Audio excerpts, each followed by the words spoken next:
న్యాయమేక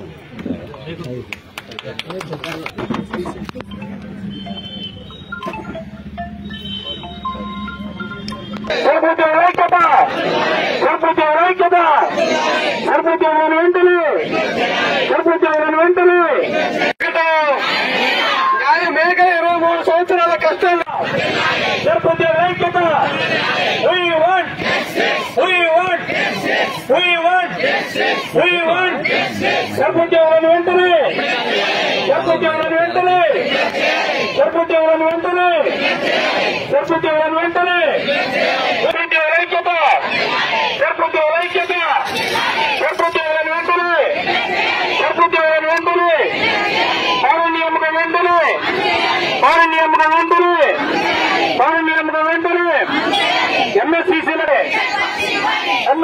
వెంటనే ఈనాటికి గత 7 రోజులుగా పేదరిక నిర్మూలన సంస్థ అయినటువంటి సర్ప ఉద్యోగులు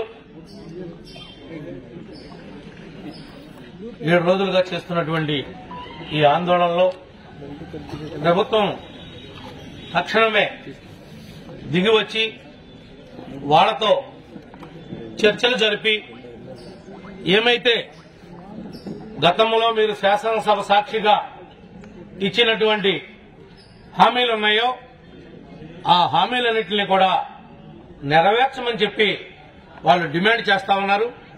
ఆనాడు మీరు మాట్లాడినటువంటి శాసనసభలో ఆ మాటలన్నీ కూడా కల్లబొల్లి మాటలని ఆనాడు వాళ్ళు అనుకోలా.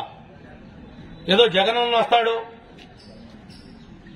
జగనన్న పేదవాళ్లతో పాటు మాకు కూడా తోడుగా ఉంటాడు, మా ఉద్యోగాలు కూడా గవర్నమెంట్ ఉద్యోగుల్లాగా రెగ్యులైజ్ చేస్తాడు, మాకు ఇచ్చినటువంటి ప్రతి హామీ మీద కూడా నిలబడి ఉంటాడని చెప్పి గంపెడు ఆశతో మీరు ముఖ్యమంత్రి అవటానికి పరోక్షంగా వీళ్ళంతా కూడా సహకరించారు. కానీ ఈనాడు ప్రభుత్వ ఉద్యోగులే కాదు, ఏదైతే మీరు సర్ప్లో చేస్తున్నారో ఇంకా ఇతర దానిలో కాంట్రాక్ట్ ఉద్యోగులు కానీ మిగిలినటువంటి ఉద్యోగులను కానీ ఎవరికి కూడా ఇచ్చినటువంటి హామీని జగన్మోహన్ రెడ్డి నిలబెట్టుకోలేకపోయాడు. చెప్పినటువంటి మాటలు వేరు, ఈరోజు అమలు చేస్తున్నటువంటి విధానం వేరు. మీకు కేవలం ఈ యొక్క డ్వాక్రా గ్రూపులు, వాటి యొక్క నిర్వహణ, స్త్రీనిధి ఇలాంటి కార్యక్రమాలే కాకుండా పని విషయంలో కూడా మీకు అడిషనల్ గా కొంత పని పెంచి కానీ వేతనాన్ని కానీ ఇంకొకటి కానీ కూడా పెంచకుండా ఇబ్బంది పెడతా ఉన్నాడు. తెలుగుదేశం పార్టీ మీ యొక్క ఉద్యమానికి పూర్తిగా జనసేన సంఘీభావం తెలియజేస్తాం. ఆయన్ని ఏమైతే మాట్లాడాడో ఆ మాటలను పోషించుకోమని చెప్పి మేము కూడా డిమాండ్ చేస్తా ఉన్నాం. ఈ రోజున ఎట్లా పడితే అట్లా ఎన్నికలను దృష్టిలో పెట్టుకుని మోసపూరితమైనటువంటి వాగ్దానాలు ఇచ్చేసి ఈ రోజున అందరినీ కూడా రోడ్డు మీదకే నెట్టేయడం జరిగింది. పెట్రోల్ భారం గాని, డీజిల్ భారం గాని, గ్యాస్ భారం గాని మీ సర్పుద్యోగుల మీద కూడా పడింది పరోక్షంగా. అది ఎవరో ట్రాన్స్పోర్ట్ రోడ్ మీద పడిందని మీరు భావిస్తున్నారేమో, కానీ రోజు తెల్లారగిస్తే బండేసుకుని రావాలి. కనీసం లీటర్న్నర లేనిదే మీరు మళ్ళీ ఇంటికి తిరిగి వెళ్ళలేరు. లీటర్న్నర పోస్తే పెట్రోల్ మీద అప్పుడున్నటువంటి 80 రూపాయల రేటు, ఇవాళ ఉన్నటువంటి 120 రూపాయల రేటు మీద ఒక్కొక్కరి మీద ఎంత భారం పడిందో కూడా మీరందరూ కూడా గమనించమని చెప్తా ఉన్నాం. ఆనాడేదో పోనే నువ్వు అన్నట్లుగా అసెంబ్లీ సాక్షిగా నువ్వు చేయలేవు. నువ్వు ఆ రోజు ఇచ్చింది పెద్ద వాగ్దానం.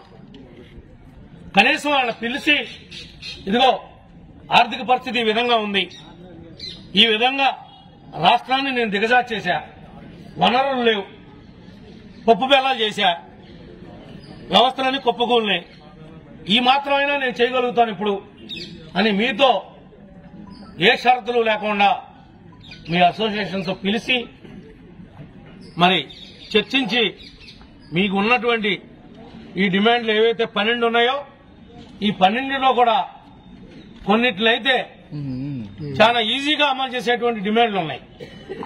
కారుణ్య నియామకం అనేది మరి ఆ ఇంట్లో జాబ్ చేస్తున్నటువంటి వ్యక్తులు దురదృష్టవశాత్తు మరణించి ఉంటే దాన్ని ఇమీడియట్లీగా నువ్వు అదే ప్లేస్ లో ఆ ఫ్యామిలీ మెంబర్ని ఇవ్వటం అనేది అది పెద్ద నీకు బర్డెన్ ఉన్నటువంటి అంశం కూడా కాదు. చాలా సున్నితమైనటువంటి విషయం, అది సెంటిమెంట్ కూడా. మరి ఆ విషయాన్ని కూడా నువ్వు కనీసం పరిష్కారం చేయలేకపోతున్నావంటే నీ చేతగానితనానికి ఇది నిదర్శనంగా మేము భావిస్తున్నాం. మా ప్రభుత్వం వచ్చిన తర్వాత, జనసేన మా ప్రభుత్వం ఏర్పడిన తర్వాత ఏమైతే మీరున్నటువంటి 12 డిమాండ్లు ఉన్నాయో వాటిల్లో మరి మేము చేయగలిగినట్లని మా నాయకులతో సంప్రదించి న్యాయబద్దంగా చేయటం జరుగుతుంది. మీరు ఈ యొక్క పేదరిక నిర్మూలనలో మీరు చేస్తున్నటువంటి కృషి, సంఘాలను ఏర్పాటు చేయటం, సంఘాలన్నింటినీ కూడా చైతన్యవంతంగా ఉండే విధంగా ప్రయత్నం చేయటం, ఎవరిని కూడా డిఫాల్టర్ కాకుండా